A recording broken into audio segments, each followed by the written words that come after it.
Você já reparou que enquanto no Brasil existem vários partidos políticos disputando eleições, nos Estados Unidos parece que a escolha é sempre a mesma? De um lado, os democratas, do outro, os republicanos.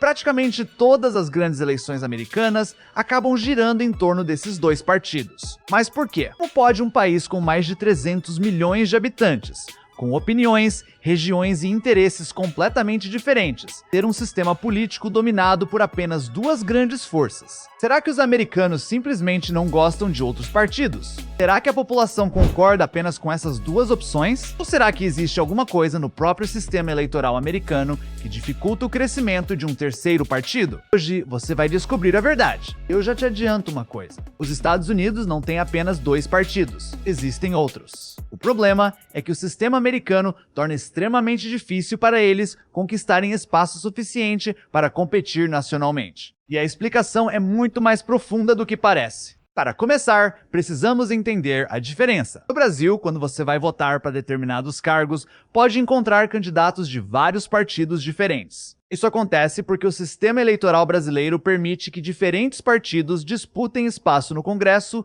e em outras instituições. Nos Estados Unidos, também existem partidos menores e candidatos independentes. Mas quando chega uma eleição presidencial, a disputa nacional normalmente se concentra nos democratas e republicanos. Isso não aconteceu porque alguém decidiu simplesmente proibir os outros partidos. Na verdade, a história americana mostra que os partidos políticos mudaram várias vezes. Nos primeiros anos dos Estados Unidos, existiam grupos como os federalistas e os republicanos democráticos. Depois surgiram outras forças. Na década de 1820, os antigos republicanos democráticos se dividiram, dando origem a novas organizações políticas. Mais tarde, o Partido Whig ganhou força. E quando os Whigs desapareceram na década de 1850, surgiu o atual Partido Republicano. Ou seja, os Estados Unidos já tiveram mais de dois grandes partidos ao longo da história. Mas existe uma razão para o sistema ter chegado ao formato atual. E é aqui que começa a verdadeira história.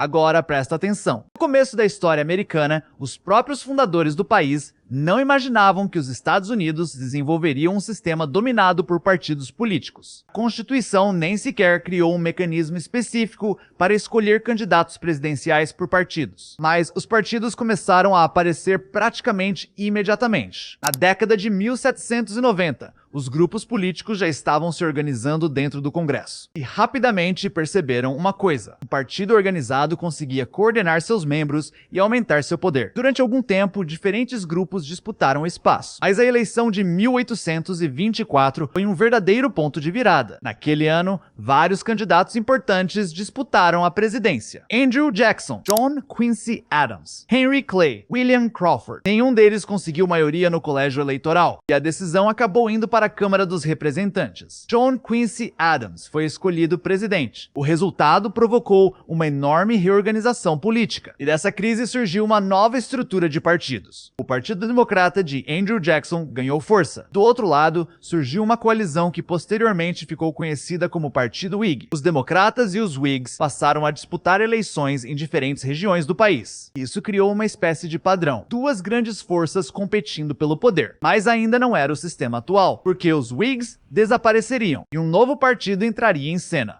Agora vem uma parte importante. Durante a década de 1850, o Partido Whig entrou em colapso principalmente por causa das divisões em torno da escravidão e da expansão dela para novos territórios. E desse cenário surgiu o Partido Republicano. O novo partido formou uma coalizão de grupos que se opunham à expansão da escravidão para os territórios ocidentais. Ao mesmo tempo, o Partido Democrata continuou existindo, mas também estava profundamente dividido pela questão da escravidão. Depois da Guerra Civil Americana e da Reconstrução, democratas e republicanos passaram a formar a estrutura do sistema de dois grandes partidos que conhecemos atualmente. E aqui está o detalhe curioso: os Estados Unidos não chegaram aos dois partidos porque decidiram que só poderiam existir dois. Eles chegaram aos dois partidos porque, ao longo da história, os grandes grupos políticos foram absorvendo, substituindo ou derrotando seus concorrentes. Mas ainda falta entender por que isso continua acontecendo até hoje. E agora vem a parte que explica praticamente tudo. Imagine uma eleição americana com 3 candidatos, um democrata, um republicano e um terceiro candidato. Agora imagine que o terceiro candidato consiga 20% dos votos. Parece um resultado enorme, mas existe um problema. Ele pode terminar em terceiro e não conquistar absolutamente nada. Isso acontece porque muitas eleições americanas utilizam uma lógica em que o candidato que consegue mais votos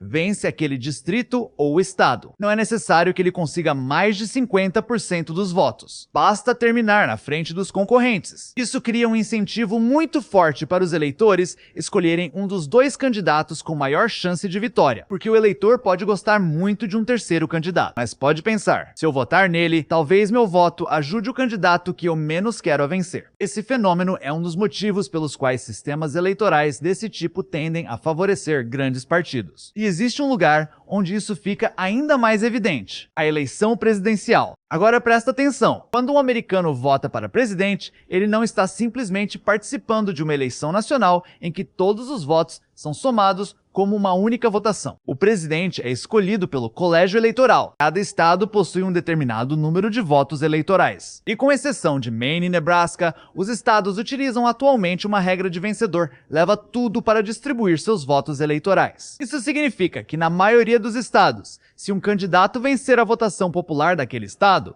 mesmo por uma margem pequena, ele normalmente recebe todos os votos eleitorais daquele estado. Agora imagine um terceiro partido. Ele pode conseguir milhões de votos espalhados pelo país. Mas se não conseguir vencer estados inteiros, pode terminar a eleição com muitos votos populares e praticamente nenhum voto eleitoral. E isso é um obstáculo gigantesco, porque para conquistar a presidência, não basta ser popular em pequenas parcelas espalhadas pelo país. É preciso construir uma coalizão capaz de vencer estados. E isso exige dinheiro, organização, candidatos, campanhas, estrutura local e milhões de eleitores. Por isso, um terceiro partido enfrenta uma dificuldade enorme antes mesmo de chegar à Casa Branca. Mas existe ainda outro problema. Agora imagine que você seja um eleitor americano. Você pode ter opiniões conservadoras em algumas questões e progressistas em outras. Pode defender impostos menores, mas também querer mais investimentos públicos. Pode concordar com um partido em 5 assuntos e discordar dele em outros 5. Existe uma característica importante dos grandes partidos americanos. Eles tentam reunir diferentes grupos dentro da mesma organização. Em vez de existir um partido específico para cada posição política,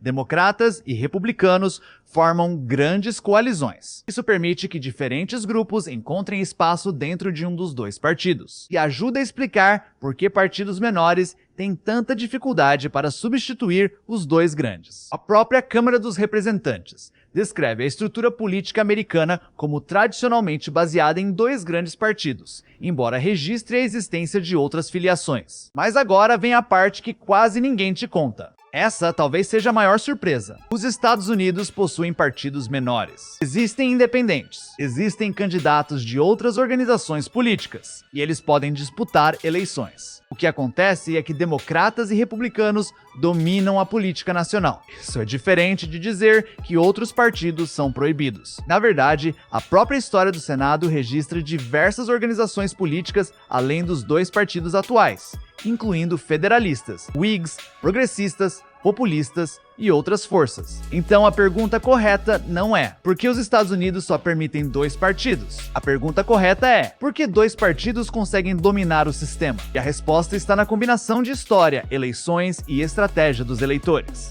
Então, por que os Estados Unidos parecem ter apenas 2 partidos políticos? A resposta não é que os americanos só tenham 2 opiniões. Também não é que outros partidos sejam proibidos. E muito menos que nunca tenham existido outras forças políticas. Na verdade, os Estados Unidos já passaram por vários sistemas partidários: federalistas, republicanos democráticos, democratas, Whigs, republicanos e outras organizações menores. Mas, ao longo da história, 2 grandes partidos acabaram concentrando a maior parte do poder. E o sistema eleitoral ajuda a manter essa estrutura. Quando você combina eleições em que o candidato mais votado pode vencer sozinho, o colégio eleitoral e a regra de vencedor leva tudo utilizada na maioria dos estados.